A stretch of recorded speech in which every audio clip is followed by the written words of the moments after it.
तो मैं बैठूंगा। माननीय कलेक्टर महोदय साहब को मैं 7 महीने पहले अवगत करा चुका था। माननीय कलेक्टर साहब ने मुझे आश्वासन दिया था कि मैं इनको बहुत जल्द पट्टे दिलवाने की कार्रवाई करूंगा।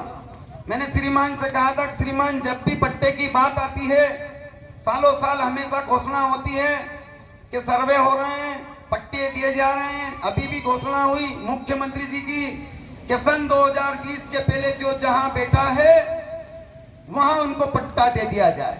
चाहे जो जहां बैठा है उसको वहां पट्टा दे दिया जाए। माननीय शिवराज सिंह जी ने यह कहा है, तो फिर देश, हम अपने प्रदेश के मुखिया जब ये कह रहे हैं, ताल नगर परिषद में प्रस्ताव 7 महीने पहले हो चुका है कि इनको पट्टे देना चाहिए, उचित है। फिर बात आ जाती है, बार बार ये आ जाती है कि हिंदुस्तान की जनता है और हिंदुस्तान में ही पट्टा मांग रहे हैं, हिंदुस्तान में ही आवास मांग रहे हैं। तो मैं इस मंच पे आज बड़े गर्व से मैं कहना चाहता हूँ, जब भी कोई आवाज उठाता हूँ तो दमखम से उठाता हूँ।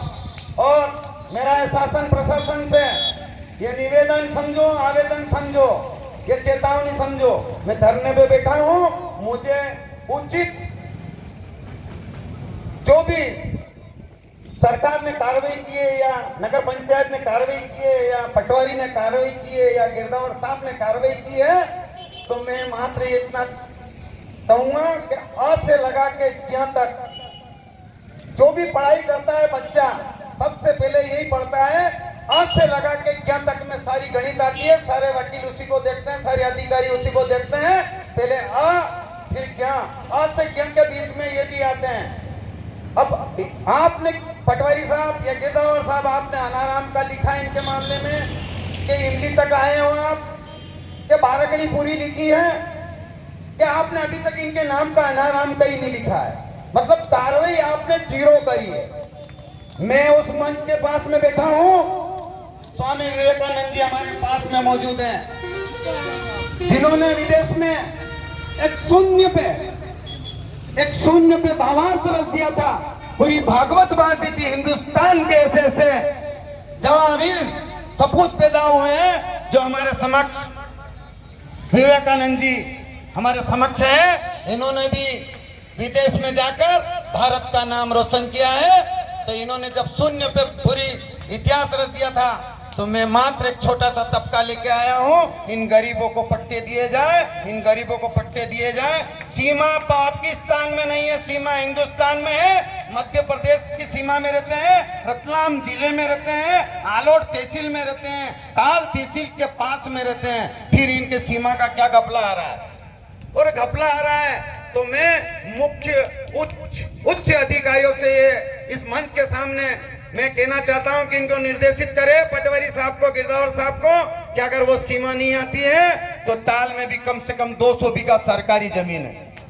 और अगर सरकार के पास रिकॉर्ड नहीं है तो मेरे पास ऐसे भी आदमी हैं जिनके पास रिकॉर्ड है। माननीय श्री रामचंद्र शर्मा के पास सारे रिकॉर्ड मौजूद हैं कि ताल में कितनी सरकारी जमीन है।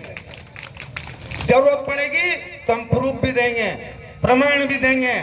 मगर आपके पास सब अधिकारी अमला है, सरकार है, सब कुछ है। हमारे पास मात्र ये जनता है, और इन गरीब जनता को साथ में लेके बैठा हूँ, मेरे साथियों के साथ में लेके बैठा हूँ, और परामर्शदाताओं के आशीर्वाद से बैठा हूँ, बुजुर्ग लोगों के आशीर्वाद से बैठा हूँ। और अब बैठा हूँ तो बैठा हूँ, जब तक इनको पट्टे नहीं मिलेंगे तब तक मैं उठने का नाम नहीं लूँ। उचित आश्वासन, मुझे लेखिक आश्वासन चाहिए, उचित आश्वासन चाहिए, लेखिक आश्वासन चाहिए। और लेखिक आश्वासन मुझे कोई उच्च अधिकारी आके देगा तो ही मैं यहाँ से चर्चा करूंगा इन लोगों से, वरिष्ठ लोगों से, कांग्रेस जनों से, हमारे ब्लॉक अध्यक्ष जी से, हमारे विधायक जी से। फिर चर्चा कर हम उचित निर्णय लेंगे, और उचित निर्णय लेने के बाद ही इस धरना को खत्म करेंगे। वरना आज धरना दिया है, अभी तो ये धरना दिया है, अभी ये अंगड़ाई है, आगे हमारी और लड़ाई है।